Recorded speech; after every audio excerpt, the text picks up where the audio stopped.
Alright, new day, new video. I haven't posted in 3 days. Uh, been busy, been working.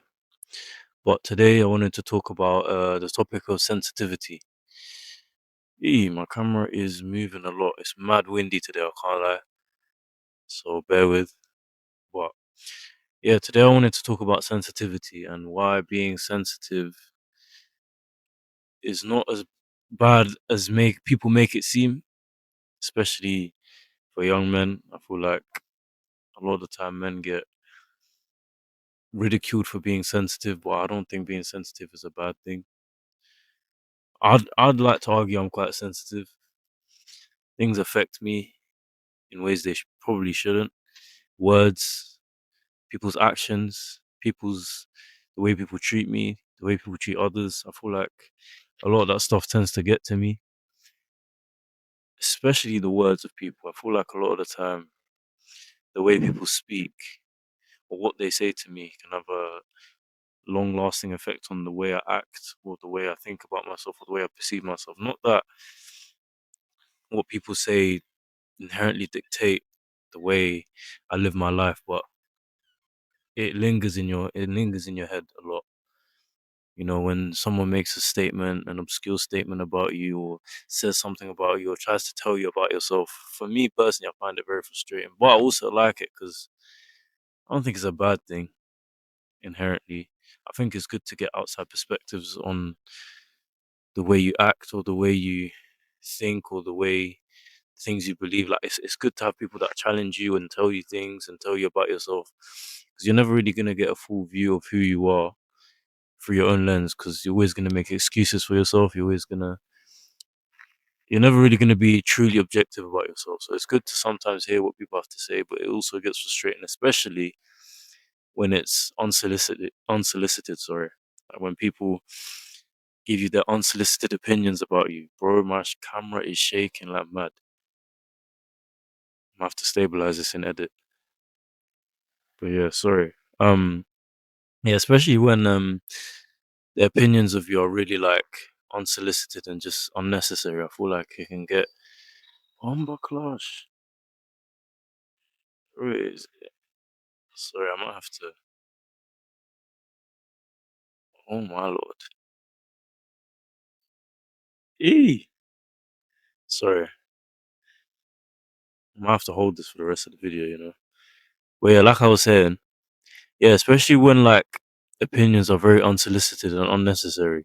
I feel like it can get frustrating because why are you trying to tell me who I am when you don't even understand anything about me? You don't know anything about me.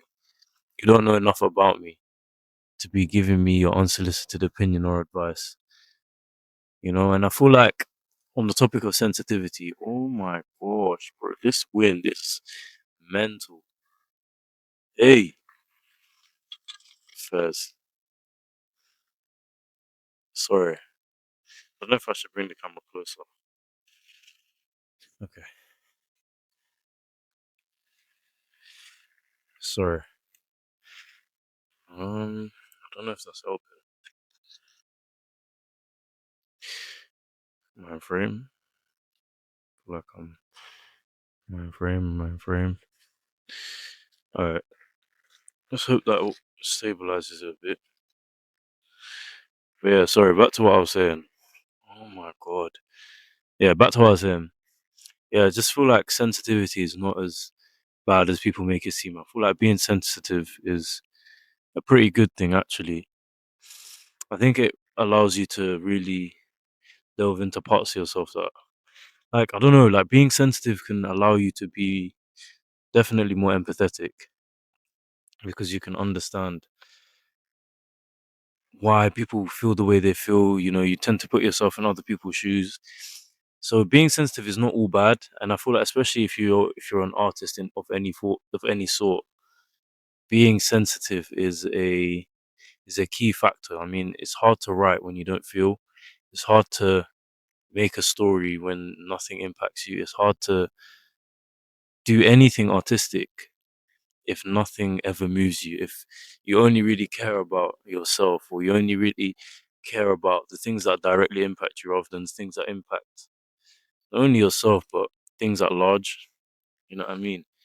I feel like the greatest artists that I've ever seen, ever watched, ever listened to, ever taken inspiration from are all very deeply sensitive people.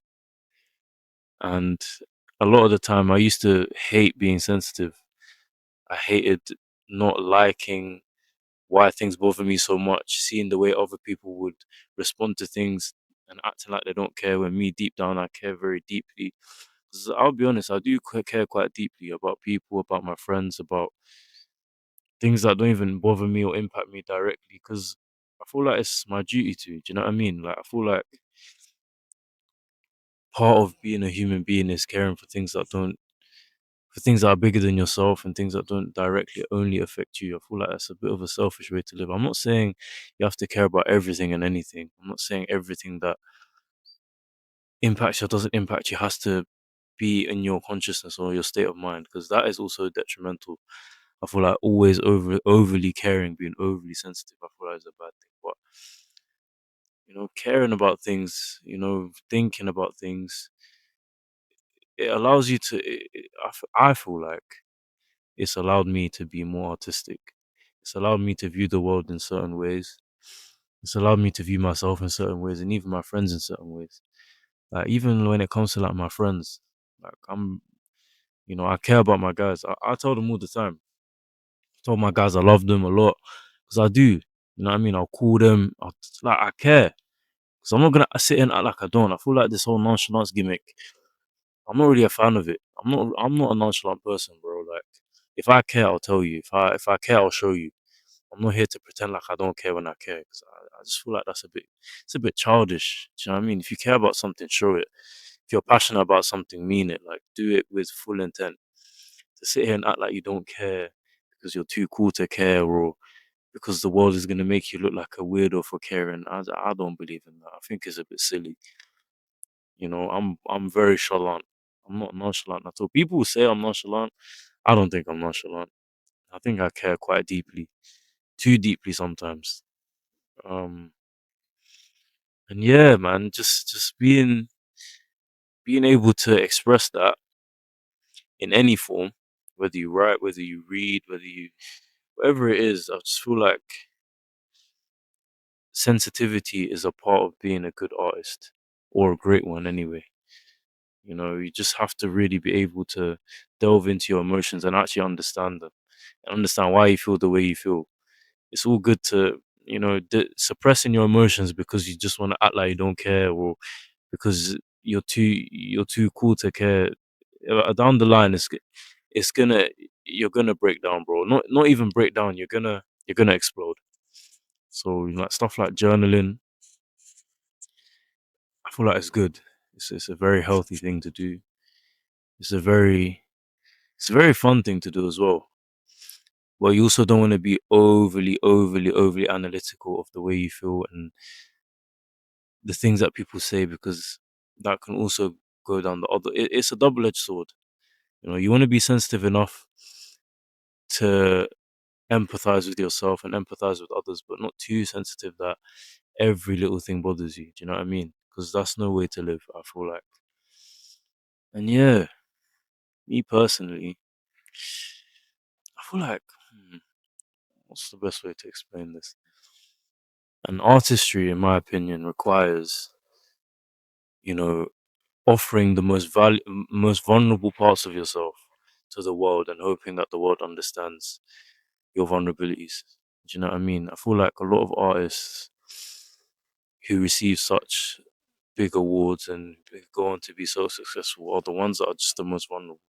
If you look at artistry in all forms, whether it's painters, writers, whatever it is, a lot of them are just deeply vulnerable to the audience. And I feel like that's why when it comes to like the creative space or the creative industry, I feel like it's very taxing mentally and emotionally in comparison to a lot of other jobs and a lot of other industries.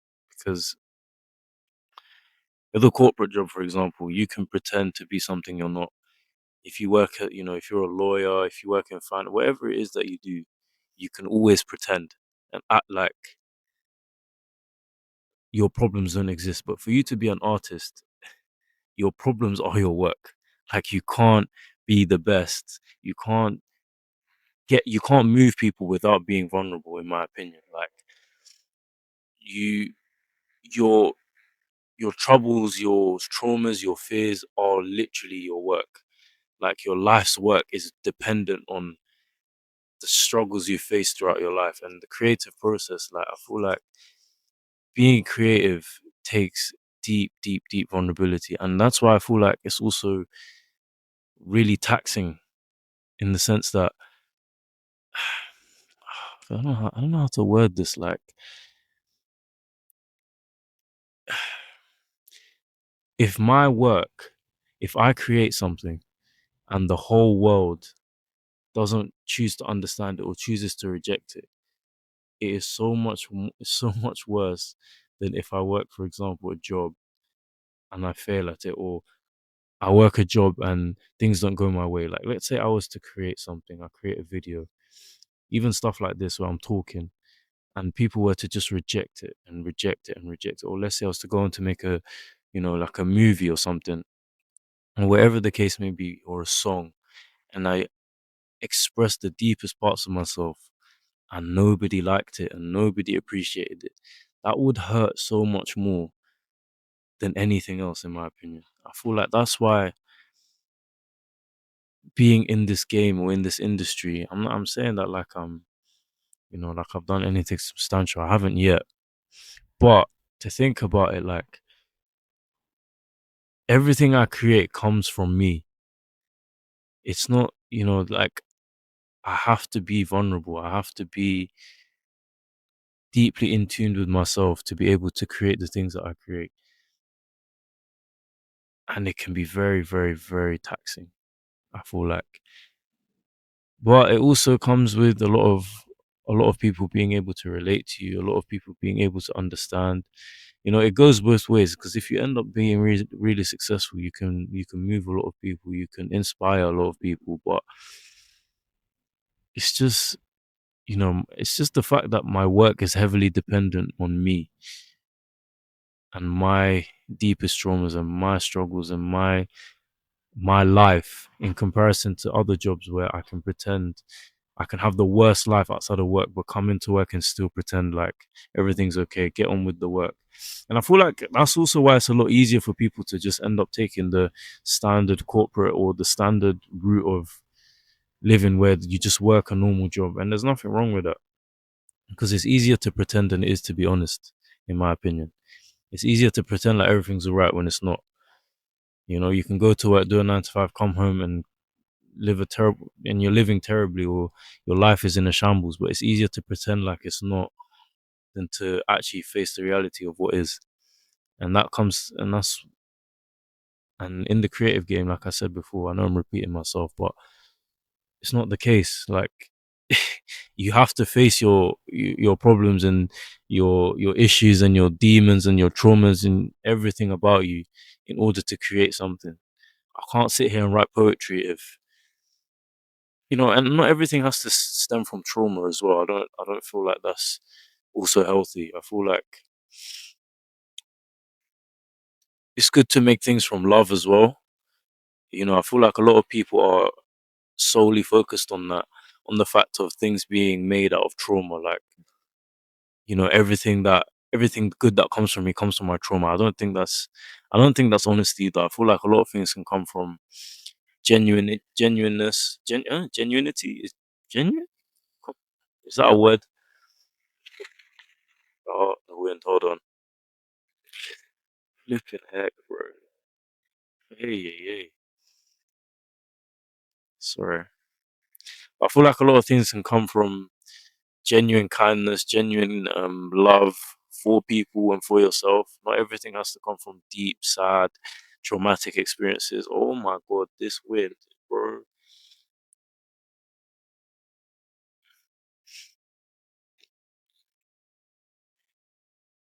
Eee.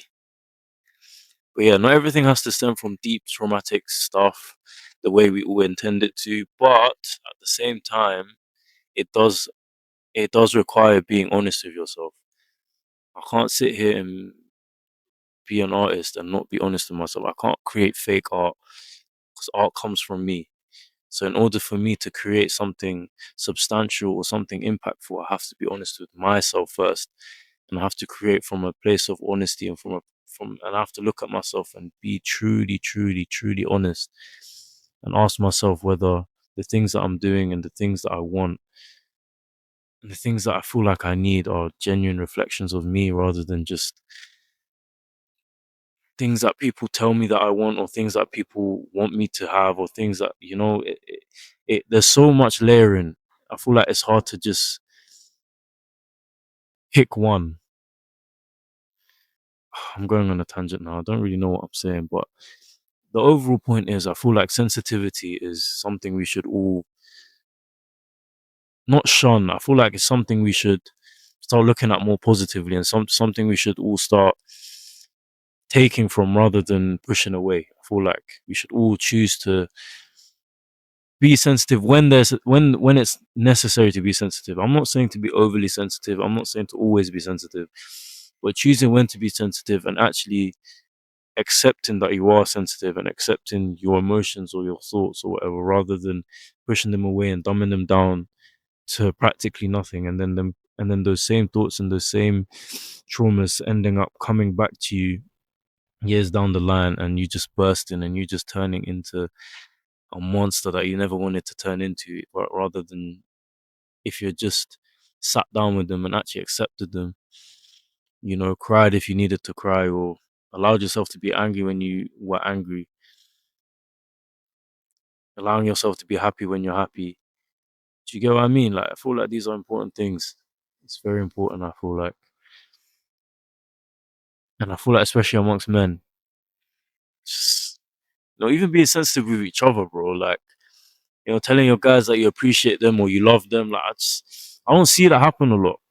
I do it with my friends. I tell my guys I appreciate them all the time and I love them.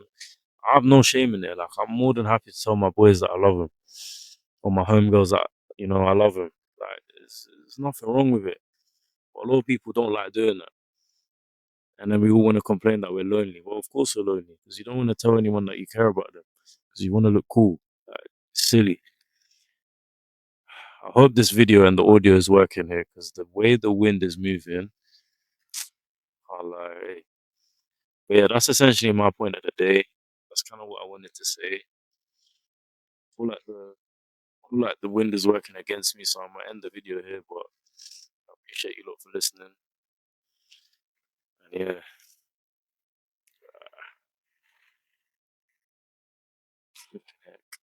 bye.